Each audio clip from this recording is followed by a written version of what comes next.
close in the red zone all year. He just caught one right there on a 3-yard touchdown reception. Flip it, baby.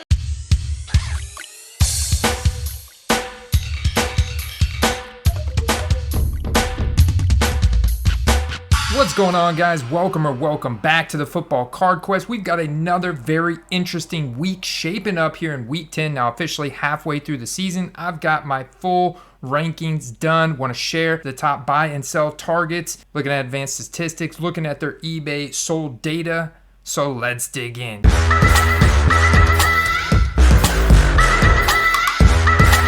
All right, guys, we've got another short slate this week with 4 teams on bye. 2 teams from the AFC North, the Ravens and the Bengals. Ravens 6-3, Bengals 5-4. 2 teams from the AFC East, the Jets and the Patriots. The Jets are actually tied with the Bills right now. The Jets are 6-3. Thursday night football, you can see we got the Falcons at the Panthers. I'm selfishly rooting for the Panthers, seeing how the Bucs are tied with the Falcons at 4-5.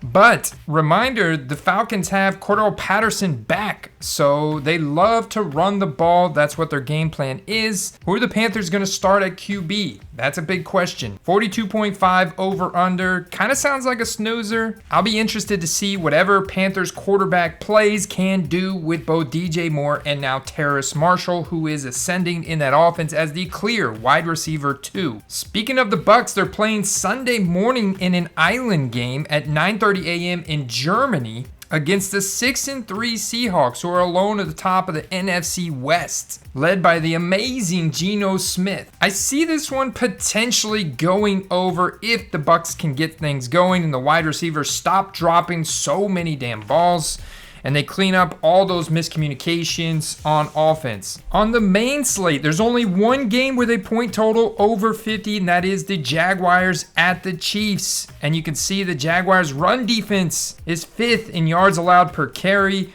while the Chiefs' passing offense is 6th in yards per pass. Behind that game is the Lions at the Bears with a 48.5 over-under, which is definitely my favorite matchup to target this week, especially in daily fantasy football. Right there, though, with the Lions and the Bears is the Browns at the Dolphins with a 48.5 over-under. This is another very juicy matchup with a lot of shootout potential. You can see how bad the Dolphins' run offense is, 28th in yards per carry, and how good their passing offense is. 1st in DVOA, 1st in yards per pass, compared to that Browns passing defense, which is 31st in yards allowed per pass. That is super juicy. Another key matchup this weekend is the Vikings at the Bills, which opened up at 49.5, but has since fallen to 44 due to the Josh Allen elbow injury questions. However, the latest report is still that it is manageable. He's been limited at practice, so it's not believed to be too serious or hold him out of any games. But if he were to miss time, he'd be going. Case Keenum would get the start going up against his old team, a team which he led to an 11-3 record back in 2017. The rest of Week 10 looks like this. Out of these games, the Saints at the Steelers and the Colts at the Raiders definitely have capability of getting a little wild. The Steelers are 32nd in yards allowed per pass. The Saints are in the middle of the pack across the board on defense, but being totally inconsistent this year. The Colts have played pretty well on defense, but their running and passing offense is totally anemic, bottom of the league right now. Maybe the firing of Frank Reich this past week on Monday gives them the spark on offense that they need. Kind of like what we saw in Carolina after they fired Matt Rule and PJ Walker goes out and looks like an actual good NFL quarterback. The Raiders, on the other hand, have been wildly inconsistent. The Broncos at the Titans here is a gross 36.5 over-under, with them being a pass funnel defense. Maybe Russell Wilson gets cooking in this game. The Texans at the Giants could be a perfect spot for Saquon Barkley to get back on track with a monster game against one of the league's worst run defenses, 30th in yards allowed per carry. The Giants' run defense has been bad as well, so this sets up for another monster game from the superstar rookie Dameon Pierce. The Cowboys at the Packers should be a fun one to watch, especially if you enjoy watching Aaron Rodgers get sacked. But if there is one way to attack the Cowboys and neutralize the Micah Parsons effect, it's going to be to run the ball, especially against an elite Cowboys secondary. Aaron Jones, highly questionable, coming off the game last week with a walking boot. Maybe this is finally a boom game for A.J. Dillon. The Packers rank 25th in yards allowed per carry while ranking 9th in passing defense. So monitor the health of Ezekiel Elliott this week. If he is not ready to go, it's another Tony Pollard rocket ship emoji week. Now this one's wild because before the season you would have asked me what the point total is going to be for the Cardinals at the Rams. It's easy over 50 points, shootout game, right? Well, we're coming into this game with a 41.5 over under with both teams grossly underperforming on offense this year. The Cardinals have also done a solid job of neutralizing opposing alpha wide receiver ones all season. Now we get to Sunday Night Football and you have the Chargers at the 49ers, which should be a really fun one. A key component to watching this game is the role of Elijah Mitchell returning from IR with Christian McCaffrey. The 49ers have also getting Deebo Samuel back in the fold. The Chargers rank dead last in the league against the run, so definitely expect to see fireworks from Christian McCaffrey, Deebo Samuel, potentially Elijah Mitchell. The Chargers have their work cut out for them in this one against a really solid 49ers defense across the board. The injury status of Keenan Allen is still day to day with a hamstring. Last but not least this week, we've got the Commanders going to Philadelphia to take on the undefeated Eagles. All right, who's ready for the Eagles to be 10-0? Let me know in the comments section below. The Commanders defense sets up to be a pass funnel team. So expect a big game from one of A.J. Brown, Dallas Goedert, or even Devonta Smith. The Eagles defense is also going to force the Commanders to establish the run. All right, with all that out on the table, let's now look at the Week 10 Hype Index rankings and this week's best buy and sell targets on eBay. Week 10 Quarterback Hype Index rankings led by Jalen Hurts, Patrick Mahomes, Josh Allen, and Tua Tagovailoa. If you scroll in here, look towards the top.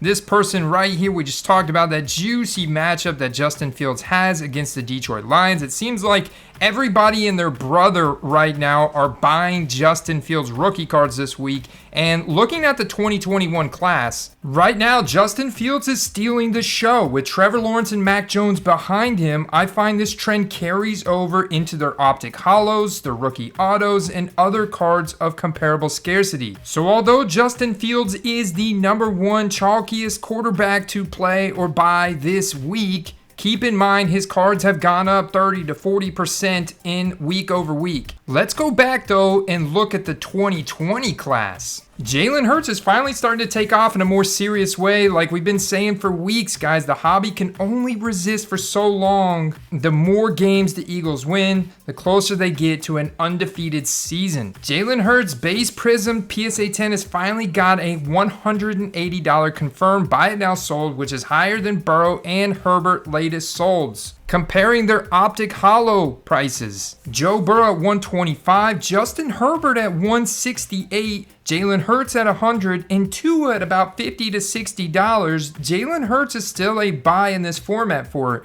me. Tua is an obvious buy here. I think a lot of people aren't sold that he can actually hang in there physically speaking. But if he does and the Dolphins make the playoffs, this could be a sneaky high upside play. The wide receivers and coaching are incredible in Miami, and Tua has been very efficient besides a couple underthrown deep balls. Now, if we compare their rookie ticket autos sold volume, you see just Joe Burrow leading the way with the 2,275 base rookie ticket autos sold, authenticity guaranteed. The Herbert going for 1,975. The Jalen Hurts, which is also an optic base here, going for 600 and a buy it now, best offer accepted. And the Tua going for 455. Again, Jalen Hurts is my favorite play in this category, with Tua having some sneaky high upside. Week 10 running back hype index rankings. Austin Eckler in first, followed by Nick Chubb, Derrick Henry, Kenneth Walker III, Ramondre Stevenson, Breece Hall, who's still on here after how incredible he did perform before he unfortunately tore that ACL a few weeks ago. He'll continue to fall down. Saquon Barkley is going to be my first buy target I want to tell you guys about. Comparing Saquon's cards to Nick Chubb using our Keep 'em web app Explore page. Quick reminder, guys, if you want access to this web app or the backstage articles, the giveaways, the Discord, the whole 9 yards, the full football card experience, go check it out over at patreon.com/footballcards or in the description below. But what you can do here on our Explore page is pull up multiple players and have it sorted by total sales in the past month right here, PSA 10 category. Saquon's values are about half on average, as you can see. For example, $50 Prism PSA 10 down 17% compared to $100 PSA 10 for Nick Chubb, up 4%. This is presenting a very interesting leverage situation, especially when Saquon is in a smash spot this weekend against the Texans that could vault him back up to the top of the hype index. The other player I want to talk about is literally at rock bottom prices right now, very low, and that is Rachaad White on the Tampa Bay Buccaneers, all the way down here by Sony Michel, Keontae Ingram, Zach Moss, Elijah Mitchell coming back. He's biting at Fournette's heels, guys. White has been more efficient on the same or less touches than Fournette, and his cards are way too cheap compared to many other rookie running backs with limited supply. The guy's got solid third-round draft capital. He's got a very explosive college profile. He's a great receiver. He's got burst. I personally just sold a $30 Rachaad White Prestige Auto here, numbered out of 199 for $30. So I can sense the hype is starting to pick up for him, but obviously it could go way higher if we actually get a true breakout game, which could come as early as this Sunday morning against the Seattle Seahawks in Germany. It's an island game where many people will be watching just that game. I feel like this certified rookie auto right here with a sticker, this nice white design, serial numbered out of 149 for $20 or best offer, is an easy snipe. It's a great example of something that you can capitalize on immediately. Week 10 wide receiver hype index. It should be no surprise that Tyreek Hill is number 1, followed by Stephon Diggs, Jalen Waddle, AJ Brown, Justin Jefferson, Cooper Kupp still up there, Juju Smith-Schuster having a great run with Kansas City here, Amari Cooper on the Browns, Garrett Wilson on the New York Jets, Mecole Hardman also on the Kansas City Chiefs, Devonta Smith back to the Eagles. You can see how far Jamar Chase has fallen down. He's a guy you definitely want to keep your eye on right now. Amon-Ra St. Brown just around here, setting up for a big week for him. Wan'Dale Robinson right in that Gabriel Davis, Jacoby Myers range. And then you've got Terry McLaurin right in that Mike Evans and Quez Watkins range, which that's because we've had higher expectations for both Evans and McLaurin. My top wide receiver buy target for you guys this week is going to be DK Metcalf. The guy's a generational talent at the wide receiver position, and he's been outside my top 100 since a strong weeks 3, 4, and 5. He's put up 1 touchdown in each of the past 2 games, but has not gone nuclear or even in the top 10 since week 4. And it wasn't even a super nuclear game. He only put up just 22 fantasy points. So like Rachaad White, he's in this island game on Sunday morning, and the Bucs could push it to a shootout. Not to mention the Seahawks defense has played better as of late, and they sit alone at the top of the NFC West and look to grab a playoff spot coming down the stretch. So you have a potential playoff appearance from Geno Smith, who is passing the ball incredibly accurately. And if you compare the 2019 draft class here on Keep 'em, looking at AJ Brown, DK Metcalf, Terry McLaurin, and Deebo Samuel. Sorry, Deontay Johnson fans, his cards are just so dirt cheap compared to these guys. Looking at these guys' most sold PSA 10 cards over the past month, you get a good idea of another reason why I like to buy DK Metcalf right now. And when I go and look at his rookie ticket autos compared to the rest of the draft class, I find that AJ Brown base, turns out AJ Brown's rookie ticket autos are really rare right now. But I did find a base that just sold a few days ago for 66 in auction, a silver sealed Deebo Samuel that closed for 86, a Terry McLaurin silver prism for 45, and the DK Metcalf for 71.89. I can remember going back to earlier this summer when that was a $150 card, so This is just a great indication for me that now is a great time to try and buy some nice DK Metcalf cards in auction. Buy Amon-Ra St. Brown on the Detroit Lions. Guys, as you can see here from this chart, this is his hype index rank movement from week 1, where he came in the season as my number 86 overall. Week 2 goes up to 49. Week 3 goes up to 4. Top 4. Week 4, he stays there around 6. Week 5, he drops to 11. Then he gets injured, misses time, drops to 52. Week 7, comes back a little bit, 26, and then he drops to where he's all the way now at where he was coming into the season. And like we talked about already, they have a smash shootout scenario against their division rival Bears this weekend, and I think St. Brown is finally going to be 100% healthy and we'll see double-digit targets. That has a high likelihood of him going nuclear in this game. No TJ Hawkinson, DJ Chark still injured, Jameson Williams not ready to go yet. DeAndre Swift is probably still somewhat on a pitch count, being a little bit limited. St. Brown is teed up to go nuclear in this game. And I can never argue against a $30 Silver Prism rookie ticket auto. That's how I know it's a good time to buy Amon-Ra St. Brown. Week 10 tight end hype index, led by none other than Travis Kelce. This Travis Kelce's show when it comes to the best tight end in the league, hands down. Dallas Goedert, though, now jumped to 2nd place as Mark Andrews has slid all the way down here to 6th place due to some injuries that have held him out. Ultimately, my buy right now for tight ends is going to be the 2nd-year Pat Freiermuth on the Pittsburgh Steelers. All right, guys, so you can come over to this website called Trackalytics and look at the most liked teams on Facebook. And this will give you an idea of how large their potential fan base or potential collector base is. And look at the Dallas Cowboys leading that way, 2nd Patriots. Pittsburgh Steelers, though, in 3rd place.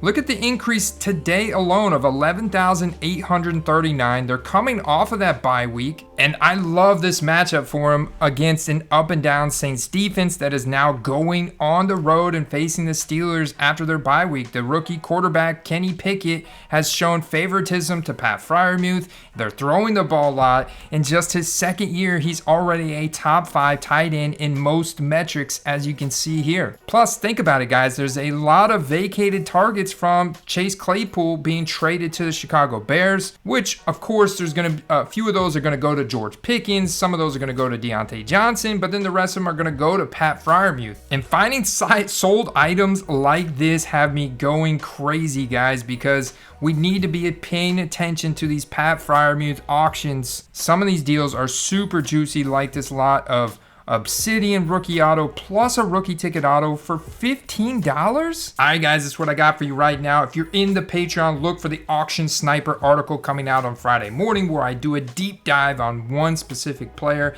and present a plethora of different auctions and buy it nows that I would target to maximize return on investment. Plus, I'm going to be live tomorrow morning with Paul Hickey from Sports Card Strategy, helping him re-rank the top 50 NFL players right now. All right, guys, I'll catch you real soon. Peace.